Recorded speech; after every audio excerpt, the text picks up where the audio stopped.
Angel of God. Angel of God, my guardian dear, to whom God's love commits me here. Ever this day, be at my side, to light and guard, to rule and guide. Amen. Magandang umaga mga bata. Ngayon, may ibibigay akong mga pangungusap. Habang binabasa ninyo ito, pansinin kung sino o ano ang pinag-uusapan sa pangungusap at kung ano ang mga ginagawa o sinasabi tungkol sa pangungusap tungkol dito. Maliwanag ba?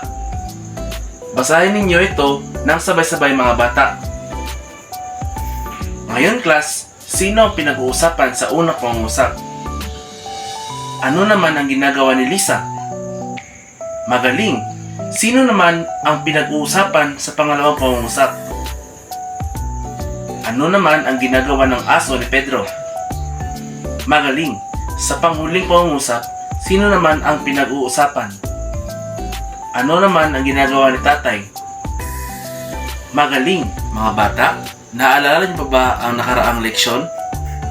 Ano iyon? Saan ginagamit ang dahil sa? Saan naman ginagamit ang sapagkat? Magaling! Class, may takdang aralin ba tayo?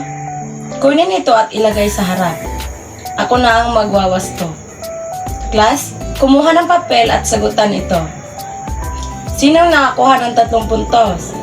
2 puntos at 1 puntos. Magaling! Okay class, magbabasa tayo ng dialogo. Ang lahat ng mga lalaki ay si Gab at ang lahat ng mga babae ay si Claire. Naiintindihan ba mga bata? Okay, basahin ng sabay-sabay. Okay, sino ang tauhan sa dialogo? Magaling! Sino ang kanilang pinag-uusapan? Magaling! Ano nila inilarawan ang bahay? Tama! Paano naman ang mga bulaklak? Tama! Napansin niyo ba ang salitang may kahon at sinalong guhitan? Ano ang mga salitang may kahon? Tama! Ano naman ang may salitang sinalong guhitan? Tama! Alam niyo ba ang tawag ng mga salitang iyan? Magaling! Alam niyo ba kung ano ang simuno at panag-uri? Ano kaya ang magiging diksyon natin ngayon? Magaling! Okay, pakibasa mga bata. Base sa ating kasanayan, sino ang makapagbibigay ng ating suliranin? Mahusay! Basahin ang ating suliranin. Class, pakibasa muli ang dialogo. Naintindihan ba ang dialogo? Magaling! Sa unang dialogo, ano ang mga salitang may salungguhit? Magaling! Ano kaya ang tinutukoy niya na malaki at maganda? Magaling! Sa pangalawang dialogo, ano naman ang mga salitang may salungguhit? Magaling! Class, kung ang salitang may salungguhit ay tinatawag na naglalarawan o mga salitang tumutukoy, ano naman ang mga tawag sa salitang nakakahon? Magaling! Mula sa dialogo, ano kaya ang simuno at panaguri? Magaling! Naintindihan niyo ba ang simuno at panaguri? Mahusay! Ngayon, upang mas maintindihan pa kung ano ang simuno at panaguri, mayroon akong pasasagutan sa inyo.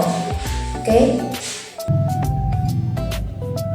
Ang gagawin niyo lang ay tukuyin kung ano ang simuno at panaguri sa mga pangungusap na aking ibinigay at ilagay ito sa kahon.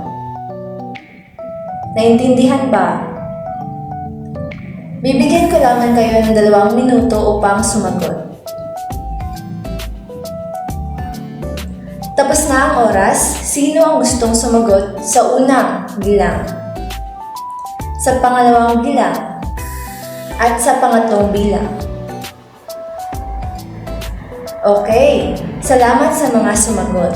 Ngayon, wawastuhan natin kung tama ba ang inyong mga sagot. Sa unang bilang, ang mga ibon ay malakas kumanta. Tama ba na ang sinuno ay ang ibon? Magaling. Ang panaguri naman ay ang malakas kumanta. Magaling. Sa pangalawang pangungusap, magaan ang pakiramdam ni nanay. Tama ba na ang nanay ang sinuno? Magaling. At ang panaguri naman ay ang magaan ang pakiramdam. Mahusay. Sa pangatlo naman, mataas ang gusali na ipinatayo sa bayan. Tama ba na ang gusali ang sinuno? Tama. At ang panaguri naman ay mataas. Naintindihan ba ang sinuno at panaguri, mga bata? Magaling. Okay class, upang mas manawaan ang simuno at panaguri, hatiin ko kayo sa 3 grupo. Ang bawat grupo ay may gagawin na aktibidad. Bago ang lahat, ano ang mga pamantayan sa ating pangkatang gawain? Magaling! Ngayon, babasahin ko ang mga pamantayan sa pangkatang gawain. Una, gawin ang gawain sa tahimik. Pangalawa, maging kooperatibo at makilahok. Pangatlo, sundin ang itinakdang oras. Ngayon class, pakibasa ng ating pamantayan. Maraming salamat. Pumili ng leader at pumunta sa harapan upang kunin ang inyong activity cards. Ngayon class, simulan na ang pagsagot. May 5 minuto lamang kayo. Tapos na ba kayong sumagot? Kung ganon, pakipaksil ang iyong mga sagot sa ating pisara. Ngayon, bago magsimula, ano muna ang mga pamantayan sa pag-uulat? Magaling! Ngayon class, babasahin ko ang mga pamantayan sa pag-uulat. Una, tumayo ng matuwid. Pangalawa, lakasan ang boses.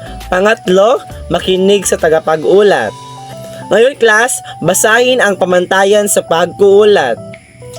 Maraming salamat.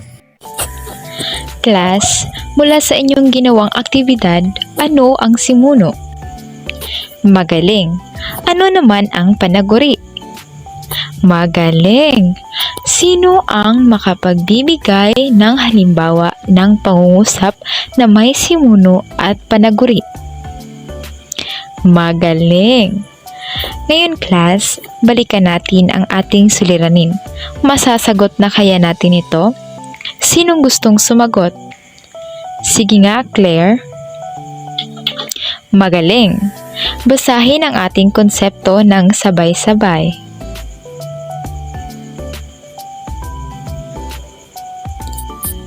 Naiintindihan ba? Bibigyan ko kayo ng 2 minuto upang sauluhin ang konsepto. Tapos na ang oras. Ipikit ang inyong mga mata at sabay-sabay ninyong sabihin ang konsepto. Magaling. Ngayon class, kumuha ng malinis na papel at sagutan ito. Sino ang nakakuha ng 5, 4 at 3 pababa? Magaling. Okay mga bata, pakikuha ng papel at sagutin ito. Pakibasa ng panuno mga bata.